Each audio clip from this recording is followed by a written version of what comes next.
जनसंवाद खबर में आपका स्वागत। घोसी के गंधार मठ गांव में चोरों ने किसान के गौशाला को बनाया निशाना, 2 मवेशियों का किया चोरी।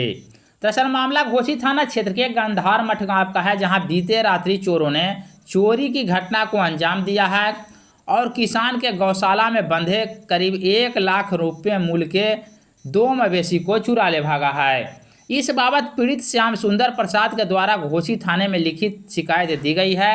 तत्काल पुलिस शिकायत के आलोक में मामले की जांच में जुटी है।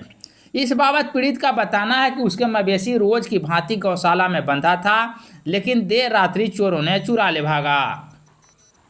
क्या हुआ है? क्या हुआ? जो भैंसिया चोरी हो गया। कहाँ? यहीं बना हुआ था? जी उका ऊपर लनिया में। लनिया बना हुआ था जी हाँ, घरवा में बचवा हले। के वो भैंस चोरी होले? 2 गो। कितना कीमत हले? जी हाली 50, 60, 70 हज़ार। 1.25 लाख रुपया 2 लाख रुपया के ले गया। हाँ रात के ले गया। जी। क्या नाम हुआ आपका? जी हमरा जी श्याम सुंदर। घर गंधार में। थाना में दे दिलू आवेदन? ना अभी दे दिए, लेकिन दे दो, शाम तक दे दीजिएगा। ठीक।